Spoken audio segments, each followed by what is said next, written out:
지난주에 이어서 오늘은 시편 112편을 통해서 여호와를 경외하는 가정의 복이라 이렇게 제목을 똑같이 해서 말씀을 좀 드리려고 합니다.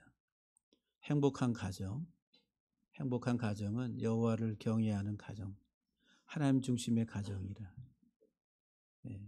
행복한 가정은 하나님 중심의 가정. 한번 따라합시다. 행복한 가정은 하나님 중심의 가정이다. 여호와를 경외하는 가정이 복되고 행복한 가정이라. 그래서 오늘 본문은 할렐루야, 여호와를 경외하며 그의 계명을 크게 즐거워하는 자는 복이 있도다. 유대인들은 가정에 아이들이 태어나면 제일 먼저 아이들에게 가르치는 단어가 할렐루야. 할렐루야. 할렐루야 뜻이 뭐예요? 너는 여호와를 찬양하라. 평생에 하나님 찬양하라. 하나님께 대한 섬김, 하나님 중심의 사상을 어려서부터 아이들에게 심어준다는 것. 그래서 이제 이 할렐루야라고 하는 이 고백을 통해서 평생에 자기 삶에 대한 긍정적 사고를 갖게 체질화시키는 게 유대인들의 하나의 교육이다라고 이야기할 수가 있습니다. 할렐루야, 너는 여호와를 찬양하라. 여러분들 하나님을 얼마나 찬양하십니까? 여호와를 경외하며 그의 계명을 크게 즐거워하는 자가 복이 있다. 복되도다. 지난주에도 이 복되도다라고 하는 말씀을 드렸는데, 당신은 참 행복한 사람입니다. 이 말이 이제 삶을 바라보고 저 사람이 살아가는 삶에 대해서 관찰을 하고 나서 이렇게 이제 칭찬하는, 인정하는 말이 이게 복되도다. 아시레라고 하는 말. 삶이 영 아니올시다 그러면 이 복되도다라고 하는 단어를 쓸 수가 없죠. 복되도다 이 말은 그 사람이 살아가는 삶을 보고서 복되도다. 그래서 이제 아시레 그러는데, 이게 이제 복된 사람은 누구냐면은 배움의 사람이라고 그랬죠. 누구를 배우냐면 예수를 배우는 거. 평생에 예수를 알고 예수가 목적이 돼서, 그리고 그 예수가 삶의 기초가 돼서 살아가는 사람이 복되다. 복된 사람. 그래서 이제 이 예수 그리스도 안에서 살아가는 사람은 예배자라고 그러지. 예배자. 평생 하나님을 예배하는 예배자로 살아간다. 이게 복 있는 사람이에요. 복되도다. 참 당신은 복되십니다. 행복한 사람입니다라고 그런 하나의 인정을 받을 수 있는 우리의 삶이 다 되기를 주의 이름으로 간절히 축복합니다. 근데 이 복되도다, 여호와를 경외하는 자가 복되도다. 여기 경외한다라는 거 아니에요. 경외하다, 여호와를 경외하다. 경외하다는 말이 무슨 말이에요? 공경하고 두려워하다. 사전적으로 두 단어를, 공경하고 두려워하다, 사전에 두 단어 딱 정확하게 우리 준수 형제가 맞췄는데, 공경하고 두려워한다.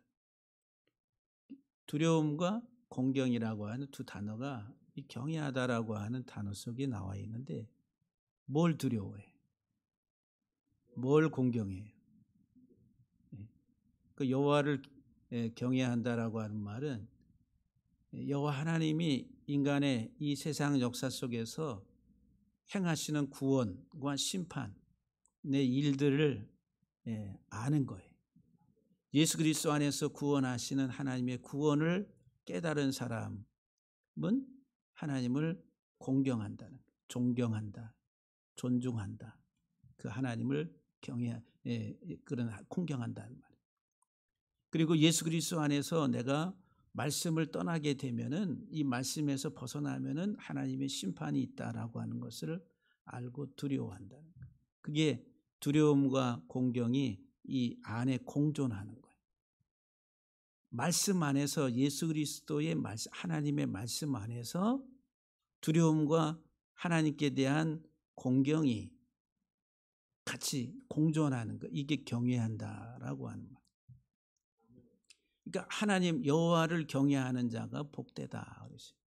여러분들은 얼마나 두렵고 떨림과 그 다음에 또 하나님께 대한 공경이 삶 속에 나타나고 있습니까? 우리는 별로 그렇게 아주 강하게 그런 의식을 가지고 살아가지 못하지 않나 이런 생각을 해봅니다. 그리고 1절 말씀에 보면 그의 계명을 크게 즐거워하는 자가 복되다 그랬어요. 당신은 참 복되십니다라고 할 때 그 사람이 여호와의 계명, 그의 계명들 안에서 크게 즐거워하는 모습을 볼 때 참 복되십니다라고 이렇게 인정해 주는 거예요. 여러분들은 하나님 말씀을 얼마나 기뻐하세요? 이 기뻐하다 이 말은 마음이 기울다는 거예요. 뭐뭐에 마음이 기울어지는 거. 여러분 누구누구에 대한 사모함이 있으면 그 마음이 어디로 가요? 사모하는 사람에게로 마음이 가잖아요. 온 마음이 쏠리는 거예요. 이게 기울다 이 말이에요. 이게 이제 기뻐한다는 기뻐한다. 여호와의 율법을 하나님의 계명을 크게 기뻐한다. 마음이 온통 그 하나님의 말씀에 기울어져 있는 거예요. 뭐라고 하나님이 말씀하신 것이 무엇인지 알기를 소망하는 그 마음이 이렇게 기울어져 있는 거예요. 그 사람이 복된 사람이라. 여러분들 참 복도 많으셔. 아멘을 안 하시는 거 보니까 마음이 엉뚱한 데가 있어요. 예? 그냥 온통 세상에 다 마음이 가 있으니까. 그래서 이 여호와의 그 계명, 그의 계명들을 기뻐한다, 기뻐하다라고 하는 뜻의 구체적인 개념이 뭐냐면은 두 번째는 여러분들 젊은 남녀, 우리 9월 달에 결혼하는 우리 청년, 예? 뭐를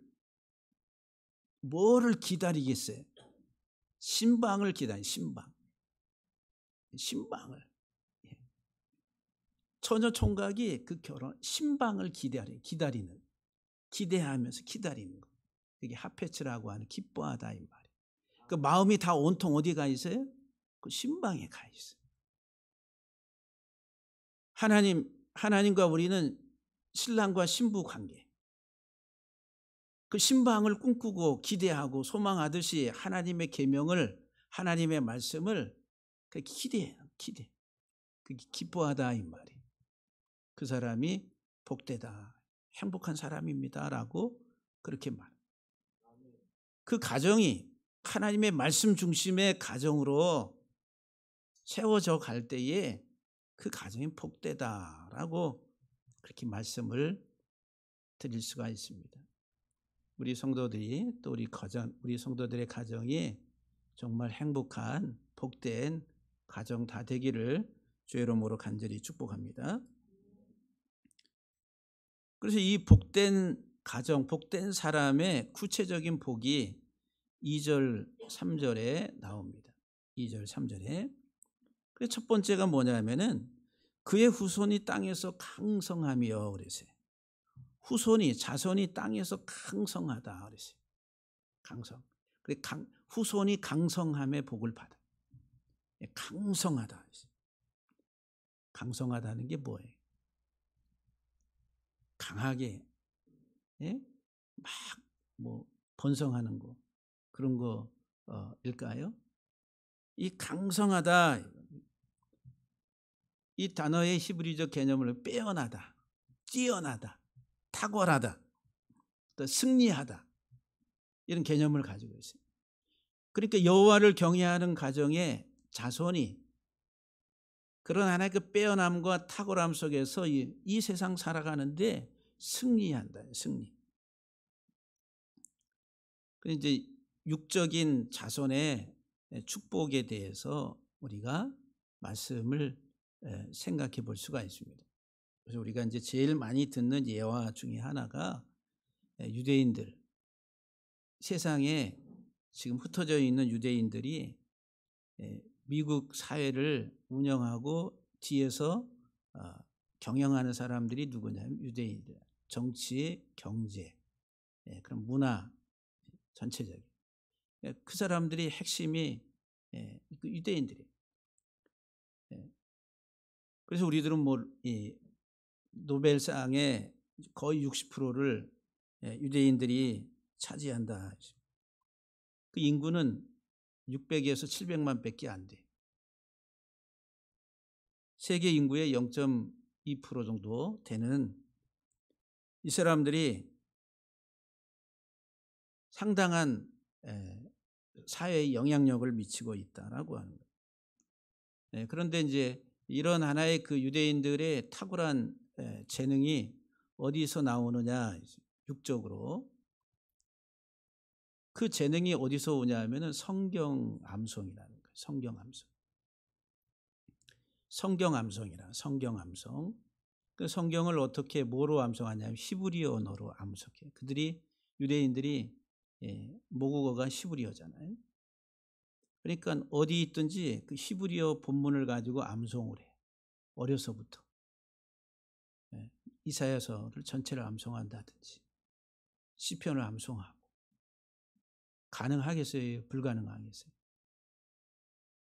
우리는 상상이 안 되죠. 상상이 안 돼. 근데 이제 유대인들은 어려서부터 성경을 그렇게 암송을 시켜. 이게 테필린 교육이라고. 근데 성경의 문학 구조가 이렇게 이제 영어로 말하면 X자, 헬라어로는 키라고 하는 이렇게 X자 모양으로 생긴 게 있어요. 그래서 이제 이 히브리 이 문학이 그 X 또는 키 구조로 되어 있어요. 이렇게 대꾸로 이렇게 위아래 이렇게 되면서 대꾸 형식의 그런 문학 구조가 되어 있어요. 그런데 우리 인간의 뇌 구조가 그런 키 구조로 되어 있다는 거예요. X 형식이에요. 그래서 이 성경을 그 히브리 문학 구조의 히브리 원문으로 암송할 때에 이 뇌가 막 움직인다. 그래가지고 이 유대인들의 탁월한 뇌가 활성화된 사람들은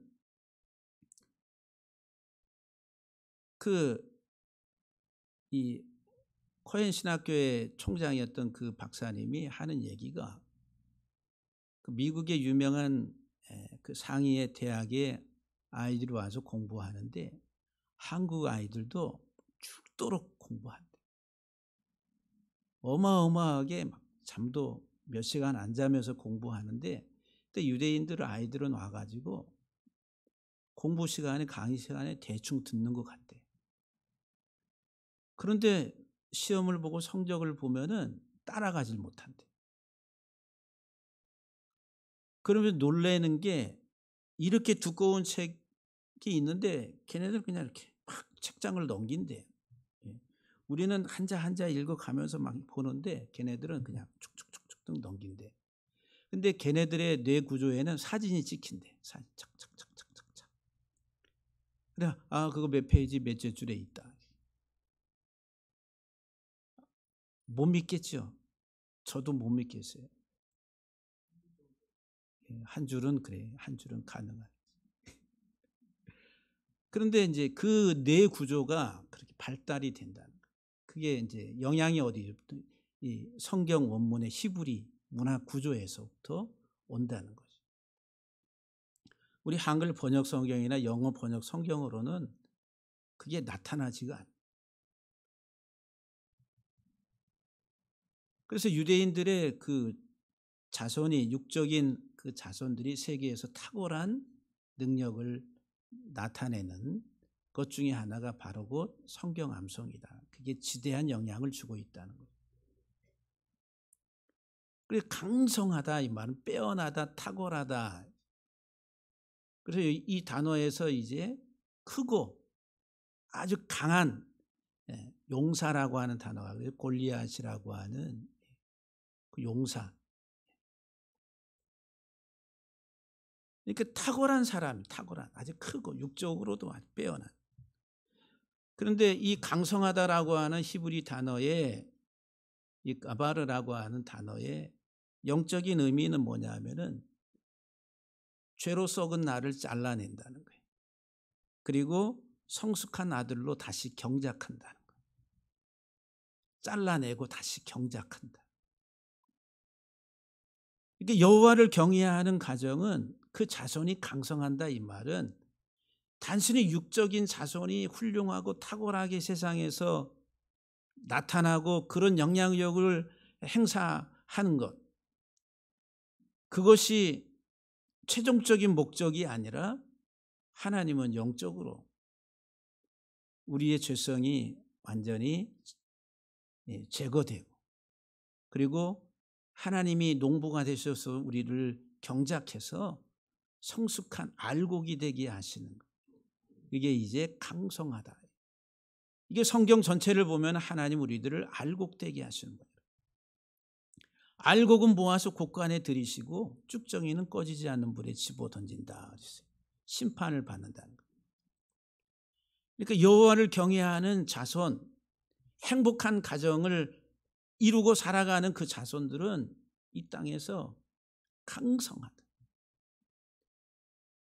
어떤 면에서 육적인 자손뿐만 아니라 영적으로 또한 강성해요. 육적으로 강성하면 그것으로만 끝나면 뭐 하겠어요? 아무것도 아니죠. 진짜 알맹이는 영적으로 강성해져요. 하나님이 인정하시는 그런 하나님의 복된 가정 되기를 주의 이름으로 간절히 축복합니다. 두 번째, 정직한 자들의 후손에게 복이 있다. 2절 하반절에 보면은 정직한 자들. 이 정직하다라고 하는 단어나 또는 복되도다라고 하는 단어가 같은 발음이 야샤르, 아샤르, 그 의미는 다 같아요. 곱게 가다, 똑바로 가다, 이 말이에요. 그러니까 이 정직한 자들의 후손이 복이 있다. 여기 복은 이 복되도다라고 할 때 아시레라고 하는 단어하고는 다른 건데 바라크라고 하는 거예요. 바라크. 바라크의 복을 하나님이 주신다. 그러니까 여호와를 경외하는 자손들, 그 행복한 가정을 이루어가는 하나님의 가정들의 자손들에게 복을 주신다. 복을. 여기에도 이제 물질적인 측면과 영적인 측면이 있어요. 바라크라고 하는 단어 속에는 익은 곡식이야. 익은 곡식. 가을의 들녘을 보면은 논에 전라도 지역을 가다 보면은 노랗게 황금 들녘을 이뤄서 벼이삭이 고개를 숙이고 있는 모습을 보게 됩니다. 이게 바라크라고 하는 히브리 단어를 그림으로 그리면 바로 그런 거예요. 곡식이 다 익은 곡식이 고개를 숙이고 있어요. 이게 풍성하다는 거예요. 풍년이 들었다. 그러니까 이제 농경 문화에 있어서 가장 중요한 게 농사라는 거예요. 농사. 그 농사를 져서 알곡을 거둬들이는 거예요. 이게 바라크라고 하는 하나님이 복을 주다라고 합니다. 현대 사회에 있어서는 다 농사 짓지 않잖아요. 1차 산업만 하고 있지 않잖아요. 2차, 3차, 4차. 지금은 AI 4차 산업 시대에 살잖아요. 근데 고대에는 다 1차 농경 문화. 하나님이 그 수고하는 그 일에 복을 주셔서 풍성한 곡식을 거둬들이게 하는, 이게 복을 준다. 우리가 하는 일에 하나님이 많은 결실을 맺게 하셔서 여러분들의 하시는 일터가 풍성하게 열매를 맺는 많은 이익을 생산하고 만들어내는 그것이 하나님 주시는 복이다라고 합니다. 이게 이제 물질적 측면에서의 바라크라고 하는 단어입니다. 신명기 8장 16절에 18절에 내 하나님 여호와를 기억하라. 그가 내게 재물 얻을 능력을 주셨습니다. 그랬어요.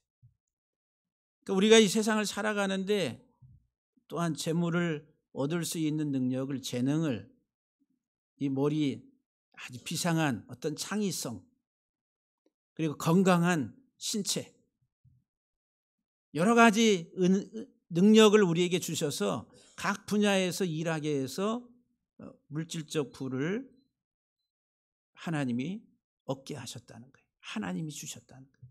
누가 주셨다고요? 하나님이 주신 거예요.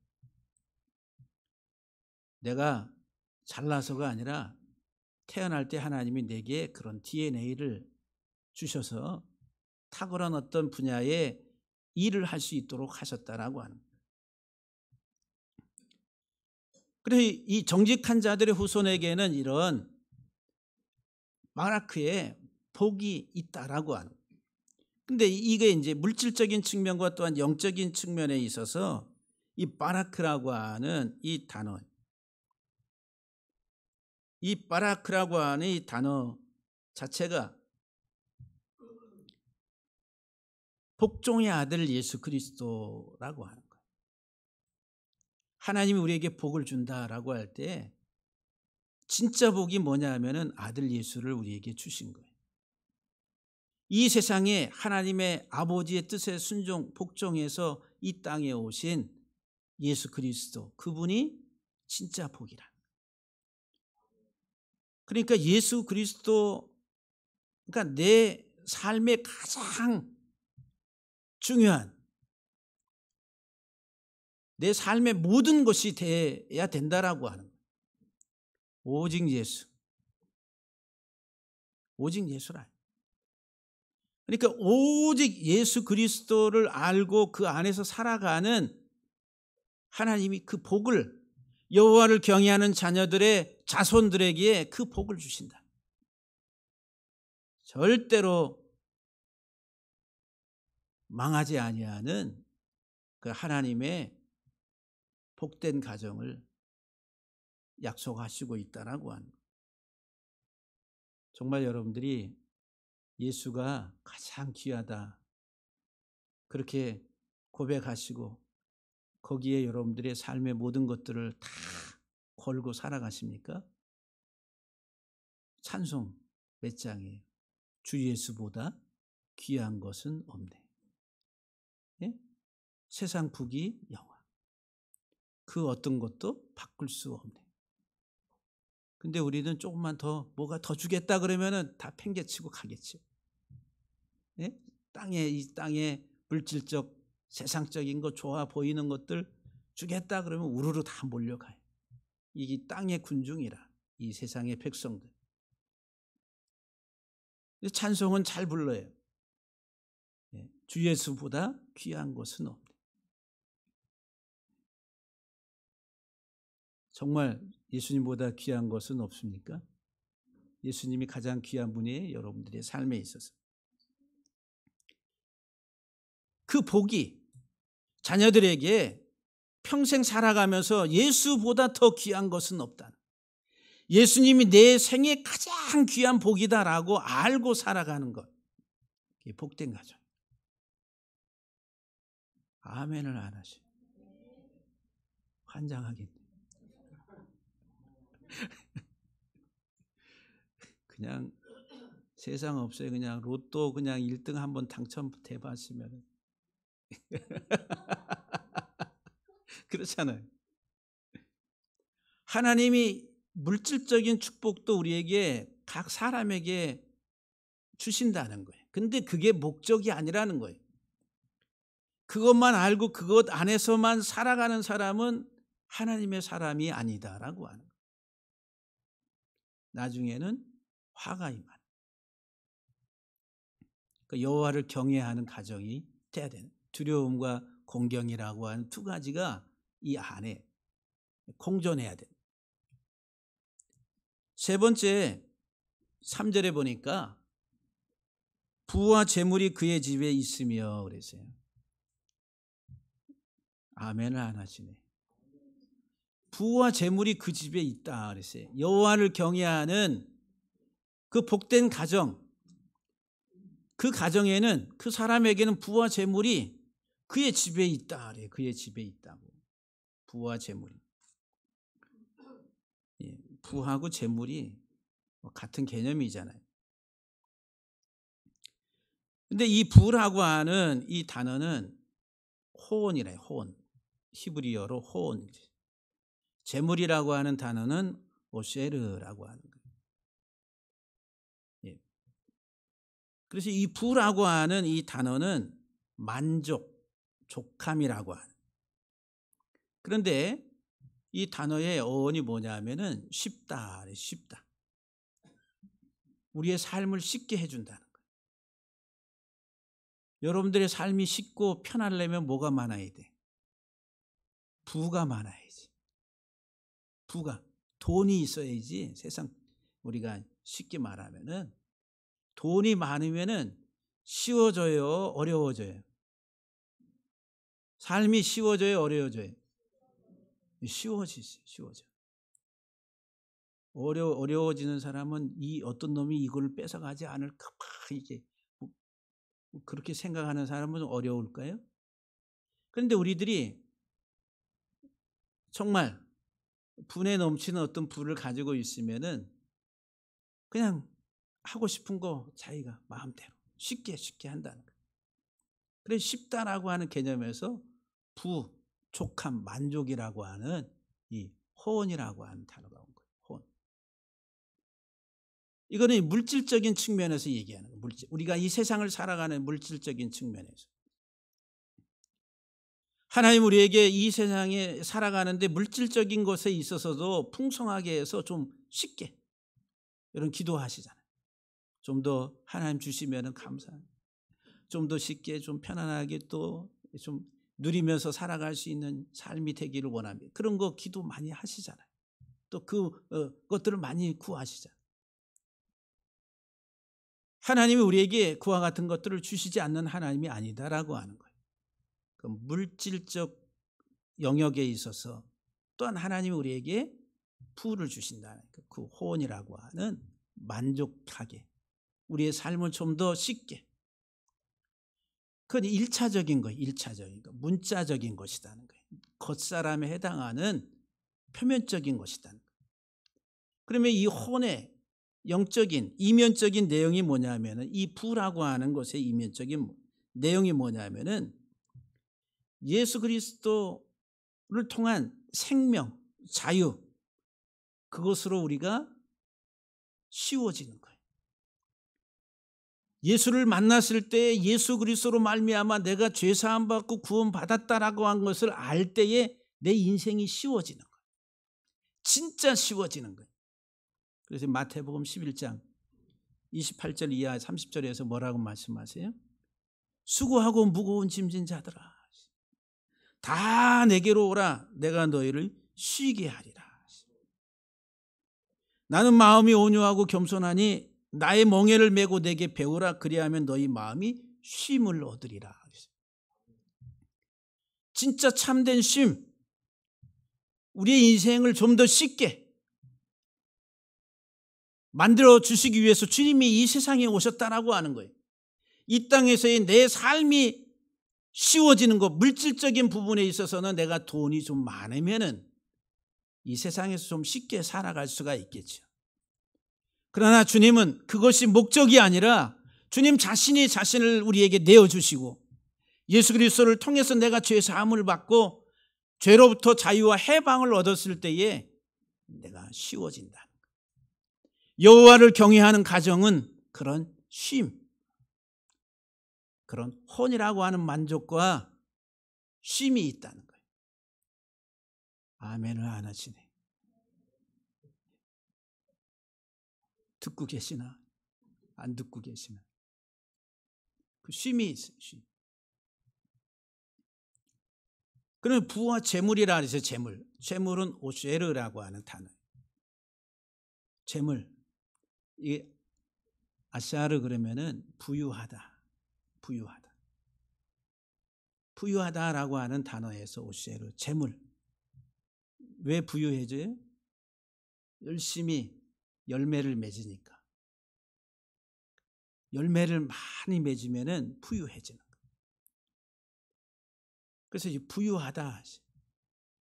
아샤르. 이 단어하고 같은 단어가 아사르. 이게 11조를 드리다라고 하는 거예요. 하나님이 여러분들에게 재물 얻을 능력을 줘서 열심히 일하게 하세요. 그러면은 일한 수고의 열매를 거둬들이잖아요.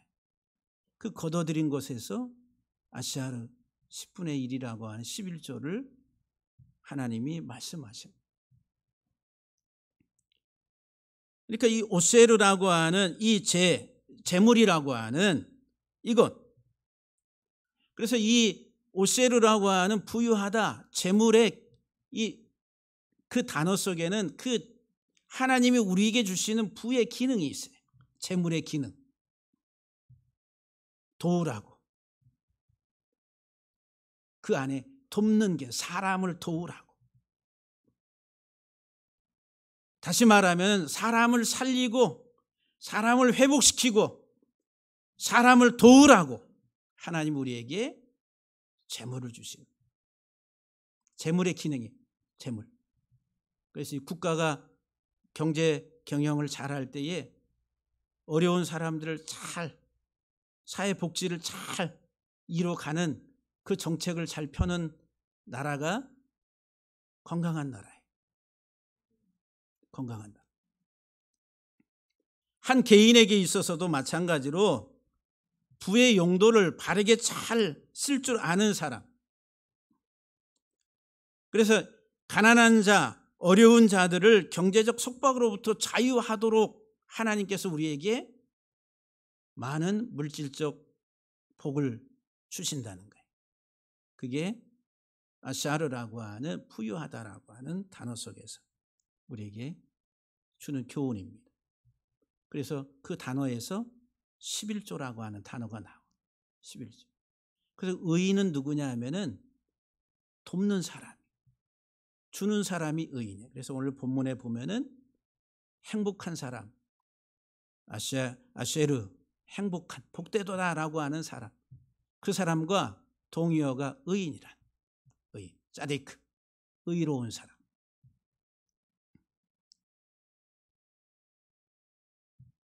정말 부유한 영적인 이제 부유함이 뭐냐 하면은 예수 그리스도를 열매 맺는 게 부유하다라고 하는 거예요. 예수 그리스도를 열매 맺는 거예요. 그 여호와를 경외하는 하나님의 말씀을 잘 듣고 그것을 기뻐하는 사람은 결국은 부유하는데 뭐로? 예수 그리스도를 열매 맺어서 그리스도로 부유해지는 거예요. 온통 예수 이야기입니다. 성경은. 여러 가지 단어들을 많이 쓰는데 그 내용을 축약하면은 예수라고 하는 거예요.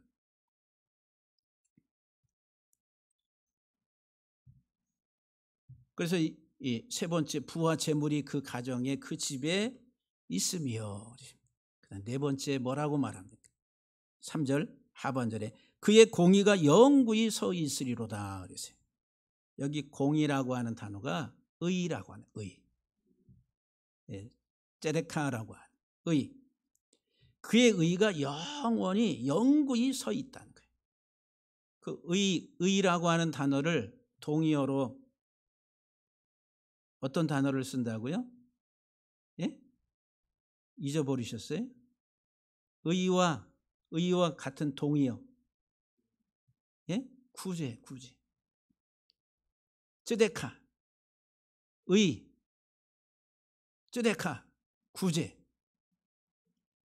같은 단어예요. 그 의인은 누구냐 하면 구제하는 사람.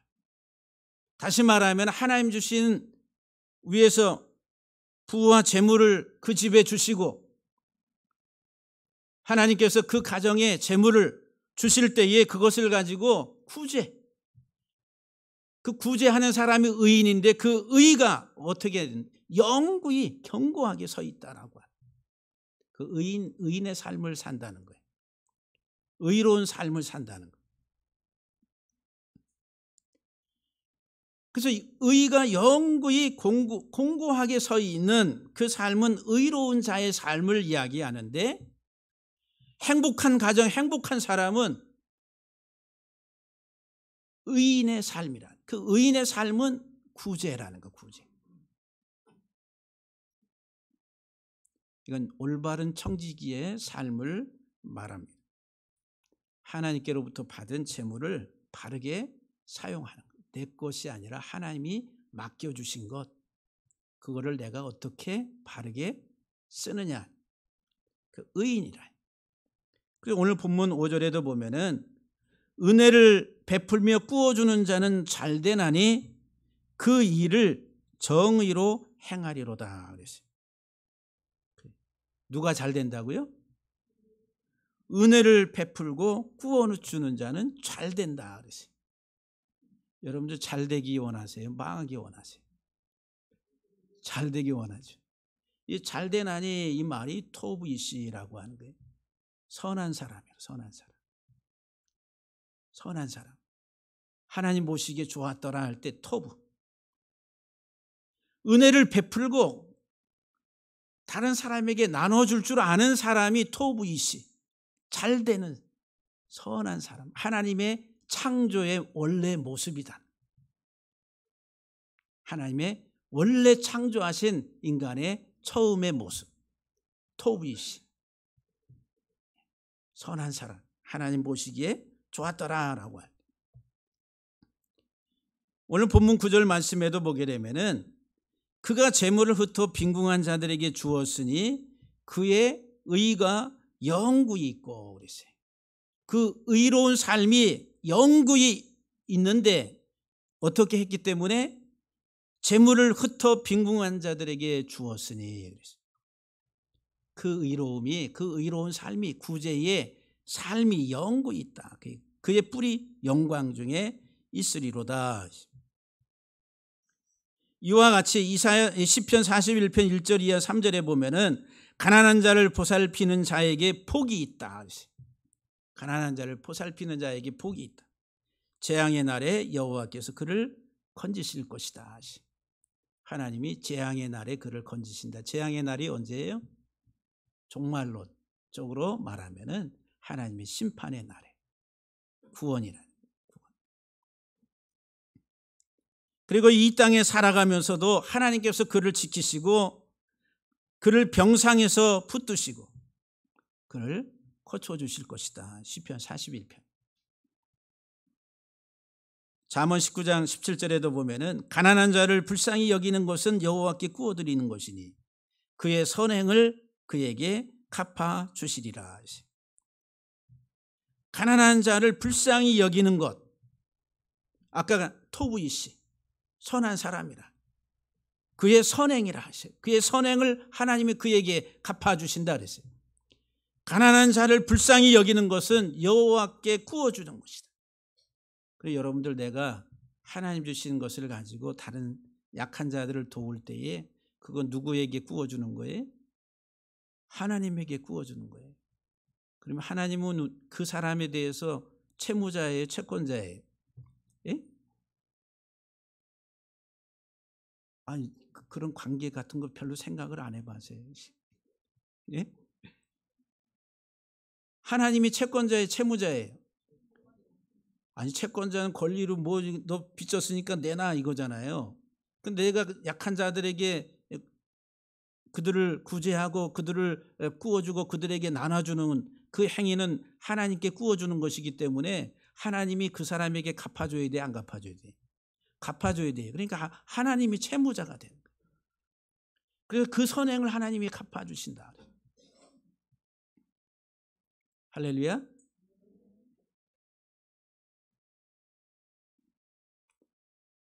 마지막으로 성경 한 군데를 보면은 마태복음 24장 31절 이하 46절에 보면은 마지막 심판대 앞에서 하나님이 양과 염소를 구분하세요. 그 임금의 심판하는 그 비유를 말씀하셨는데 마태복음 24장 25장에 보면 34절에 그때 임금이 그 양 오른쪽에 있는 의인들에게 너희는 내가 줄였을 때 내게 먹을 것을 줬고 내가 헐벗었을 때 내게 옷을 입혀줬고 내가 나그네 됐을 때에 나를 영접해줬고 내가 병들었을 때에 나를 돌봐줬고 옥에 갇혔을 때 와서 나를 봐줬다. 그러니까 이 의인 양이 우리가 언제 그렇게 했습니까? 그러니까 그 임금이 하나님이 하시는 말씀이 그 오른편에 있는 그 양들에게 의로운 자들에게 이르시되 내 아버지께 복 받을 자들이여.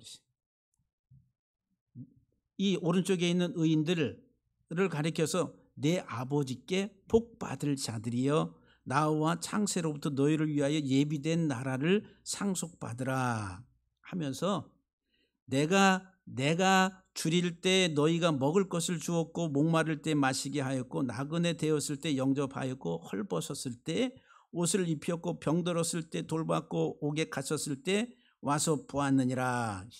우리가 언제 그랬습니까? 라고 하니까 임금이 말하기를 너희가 여기 내 형제에게, 어떻게 누구 형제라고 그래요? 그 내 형제라 하나님의 형제라고 그래요. 여기 내 형제 중에 지극히 작은 자 하나에게 한 것이 곧 내게 한 것이다 라고 말씀. 주변에 우리 눈에는 그렇게 보이지 않지만은 나도 알지 못하는 하나님의 형제가 널려 있다는 거예요. 그 하나님의 형제가 되는 그 약한 자들을 그 한 사람에게 행한 것이 곧 누구에게 행한 것이라고요? 내게 하나님에게 행한 것이다.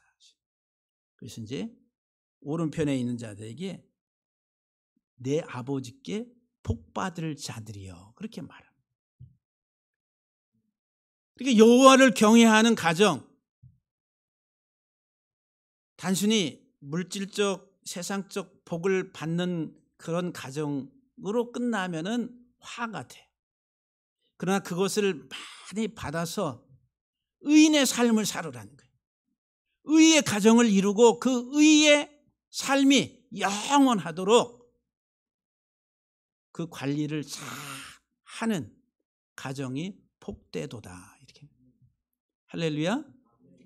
우리 사는 성도 여러분들이 복되시고 우리 가정들이 복된 가정, 의의 가정들 다 되시기를 주의 이름으로 축복합니다. 기도하시겠습니다.